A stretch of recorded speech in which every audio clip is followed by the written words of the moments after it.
Bonjour, c'est Cryptoly, j'espère que vous allez bien en ce mardi 27 février 2024.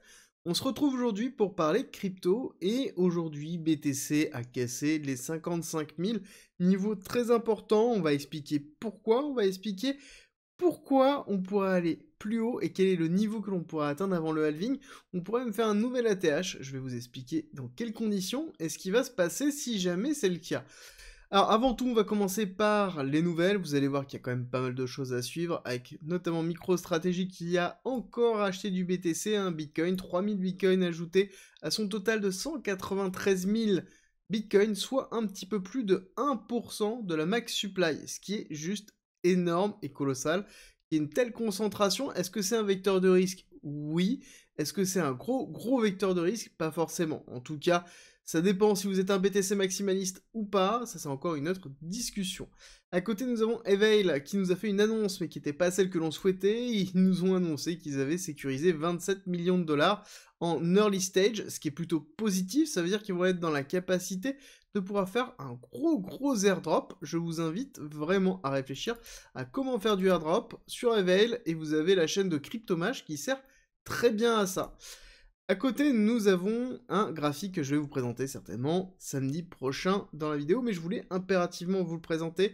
Toujours The Rational Root, quelqu'un que j'aime beaucoup et que je suis énormément, qui a pris le temps de déplacer l'ensemble des cycles sur la date des ETF, faire coïncider les anciens halvings aux dates des ETF. Et vous allez voir que ça cale vraiment pas mal et que l'arrivée des ETF ont un impact identique à celui du halving, et je vais vous expliquer pourquoi samedi prochain. Juste, tout simplement, on pourrait être dans la phase suivante des halvings, des prochains cycles, et donc ça veut dire pas mal de choses pour l'évolution du BTC. À côté, nous avons toujours nos ETF qui sont bien là, avec des gens qui s'éclatent totalement à faire du trading dessus, parce que nous avons énormément de volume. On a éclaté quasiment le volume du premier jour, avec énormément de volume, quasiment 2,5 milliards de volume en dollars qui ont été transités. Ça veut dire qu'on a eu quand même beaucoup d'achats, beaucoup de reventes, parce qu'on a eu une partie d'inflow, mais ça n'a pas été que ça, il y a eu aussi beaucoup d'outflow. On va regarder ça dans quelques instants dans la partie graphique. Niveau macro, pas grand chose qui a bougé, on le voit aussi au niveau du S&P 500, on va très vite, on voit qu'on est dans une phase de stabilisation, mais ce qui est intéressant toujours, c'est ici BTC divisé par l'impression monétaire, on voit qu'on est en surperformance. On surperforme encore le S&P 500 hein, grandement au niveau du BTC, ça c'est plutôt positif. Et quand on regarde Grayscale Capital, enfin les ETF en général, on voit qu'on a eu hier une très grosse journée dans les deux, donc très belle journée, plutôt positif, oui.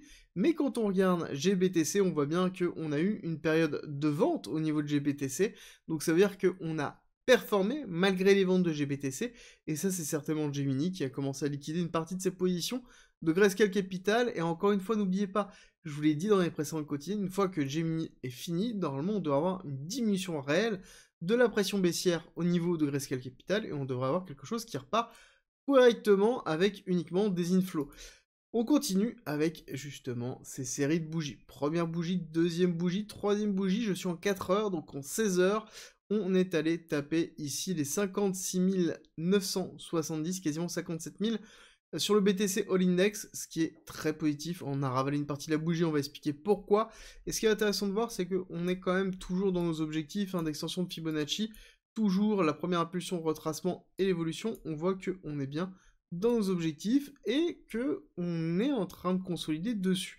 On va revenir dans quelques instants dessus avec une vision un petit peu plus forte, mais ce qui est intéressant de voir, c'est que on a terminé ici un cycle plutôt classique de latéralisation, quelque chose que je pensais durer plus longtemps, et on voit que le marché ne nous laisse pas le temps. D'accord, le marché est très impulsif, et donc ça veut dire que on est dans une phase de confirmation, qu'on est sur un marché qui veut aller plus haut, et qui veut aller éclater du short, comme on le regardera tout à l'heure. Pareil ici, on était dans une latéralisation qui était peut-être plus longue, mais on avait bien fait un retracement, première phase d'accélération, retracement, deuxième phase d'accélération. C'est exactement ce que l'on a fait ici, en petit modèle, hein. Ici, on a bien un gros retracement, première phase d'accélération, retracement, deuxième phase d'accélération, très forte avec explosion. Explosion qui a entraîné beaucoup de liquidation. Quand on regarde le phénomène que l'on a eu, c'est exactement le phénomène précédent, hein. On avait bien ce phénomène-là début février dans lequel on avait une accumulation de shorts, explosion des shorts avec une explosion à la hausse du cours, et on voit que Bitcoin a fait exactement pareil, accumulation des shorts, explosion par la suite, on a laissé les longues, chose qu'on pensait aller récupérer à un moment donné. Mais le marché est suffisamment fort pour pouvoir pousser. Et ça, c'est vraiment important à retenir pour la suite. Au niveau de l'order flow, vous allez voir que c'est très intéressant parce qu'on a un funding rate qui a éclaté à la hausse. Donc c'est le niveau le plus haut de funding rate que l'on a depuis quasiment 2 ans et demi. Donc il faut retenir ça, ça veut dire qu'on commence réellement à avoir des positions. Pareil, les long short ratio sur les top traders, on maintient les positions, on tient vraiment les positions, et on a de l'open interest agrégé qui arrive, donc ça veut dire que l'ensemble des marchés sont en train de se positionner. Donc l'order flow est encore une fois très positif. Et si on regarde ici les liquidations, on voit qu'on a liquidé quoi? Du short. On a liquidé à peu près 300-400 millions de dollars, dont quasiment 260 millions de dollars de short. Donc ça veut dire qu'on pousse à la hausse, et on tout simplement fait un gros short squeeze dès qu'on a la possibilité de pouvoir le faire.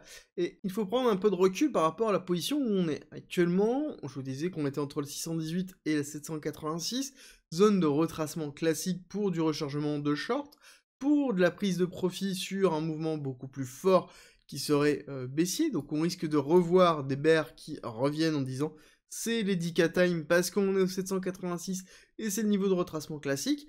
Par contre, c'est vrai qu'on voit que la bougie s'est arrêtée pile poil au niveau du 786.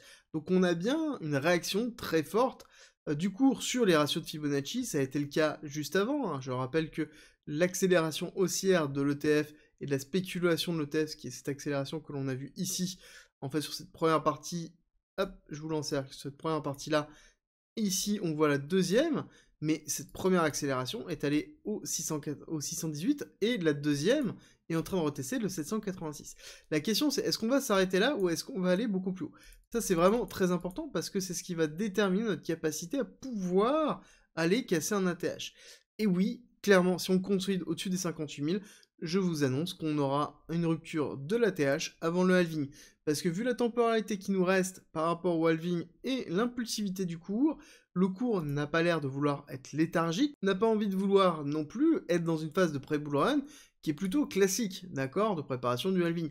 On n'est plus du tout dans cette démarche-là. C'est pour ça que j'aime beaucoup la représentation ici de The Rational Route, dans lequel il nous dit, ok, ça sous-entend qu'il considère que l'ETF en lui-même est un événement identique à celui du halving, voire même aussi fort, et qu'on était dans une phase de pré-bull run avant. Et j'aime bien cette représentation, c'est pour ça qu'on en parlera dans la vidéo du samedi, où je reviens toujours sur des grosses phases macro, sur ma vision long terme BTC, et vous allez voir que c'est toujours très intéressant. Je vous invite à regarder celle de samedi dernier, vous allez déjà comprendre beaucoup de choses, et là, on va continuer dans cette démarche-là, avec ce qui est en train de se passer cette semaine, grosse semaine, a priori, en perspective.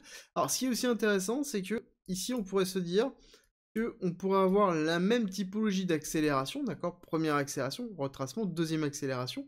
Donc on pourrait prendre une extension de Fibonacci, on prend le top laissé par la validation des ETF, et on aurait ici un 1,618 qui serait à 78 000. Donc on pourrait très bien aller chercher les 78 000 avant la mise en place du halving, surtout au vu de la rapidité d'expansion du BTC, du Bitcoin, donc ce qui est très positif. Surtout que l'ensemble du marché suit. Actuellement, on a quelque chose, là on est sur le Tota 3, où on voit que les altcoins sont en train de suivre. On n'a plus trop la démarche à se dire, ok, bah il y en a un qui pousse, les autres attendent, sont léthargiques, et une fois que l'autre est léthargique, les autres poussent. C'est toujours marqué, mais quand même beaucoup moins que les autres cycles, et donc on a un marché crypto qui pousse directement. Là actuellement, sur le Tota 3, on est déjà à 572, 573, alors que normalement on aurait tendance à prendre beaucoup plus de temps pour arriver à ces stades-là avec un BTC qui draine énormément de liquidité. Parce que c'est le cas, on va pas se leurrer, on voit bien que la dominance de BTC est toujours bien présente, et qu'on était en train de descendre, et je vous disais que potentiellement on allait se diriger, si on restait dans une phase de léthargie sur une petite alt season, bon bah là en l'occurrence c'est pas le cas. BTC nous dit non, moi je continue très fortement. Et quand on regarde ça, c'est intéressant de voir que quand on a Ethereum sur BTC, donc la force d'Ethereum par rapport à Bitcoin, on voit quoi? On voit qu'on a eu un rejet parfait de cette zone-là. Je vous disais justement que l'important était de consolider au-dessus pour vraiment donner le go de la alt season. Bon ben on voit qu'on a eu un rejet massif, et donc on a le cours qui nous dit tout simplement, bon bah en l'occurrence je n'irai pas tout de suite sur une alt season, on continue à pousser au niveau de Bitcoin, parce que actuellement, les liquidités sont sur Bitcoin, parce que les liquidités sont drainées par quoi? Par les ETF, encore une fois. Alors, autre chose qui est intéressant, c'est toujours ce graphique, hein, je vous montre souvent Kingfisher parce que j'aime beaucoup la représentation des CVD, c'est toujours très clair, dans lequel on a les CVD spot, CVD perp. Bon, bah là, actuellement, on a clairement une agressivité du marché très forte sur le spot, oui, mais aussi sur le perpétuel. Regardez-moi cette agressivité sur le perpétuel. Les gens sont en train, actuellement, de FOMO. Il y a une forme de FOMO qui est en train de se mettre en place, à voir si ça va tenir sur le long terme ou pas, mais on pourrait avoir vraiment un niveau très important. Surtout si jamais on casse l'ATH avant le halving. Là, ça veut dire beaucoup de choses, ça veut dire beaucoup de couverture médiatique, ça veut dire qu'on va avoir énormément de retail et d'afflux au moment du halving. Et donc là, on aurait une démarche qui sera totalement différente, mais encore une fois, on en discutera dans la vidéo de samedi. Et personnellement, je suis en longue depuis les 43 000, informations que j'ai données dans le groupe privé, dans lequel j'ai expliqué la stratégie que j'allais allouer pour la construction de mes positions à levier, pas mes positions spot, mais mes positions à levier, avec la validation principalement de l'ETF et surtout le sales news qui avait eu lieu et qui était plutôt faible, hein, somme toute, et qui m'a donné la validation de structurer des positions très agressives avec une stratégie très particulière, chose que j'ai donnée sur vraiment le groupe privé où j'ai tout expliqué pas à pas, parce que c'était important et c'est quelque chose que je peux faire uniquement en privé.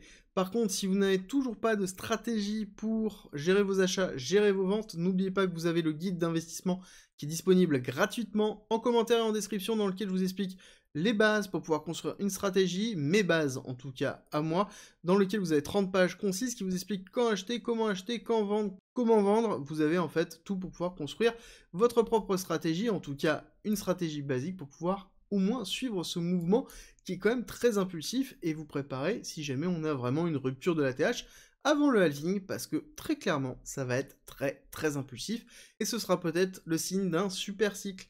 En tout cas, j'espère que cette vidéo vous a plu. Si c'est le cas, n'oubliez pas de me laisser un like et un commentaire et vous abonner si ce n'est pas déjà fait. Nous, on se retrouve très vite pour une nouvelle vidéo.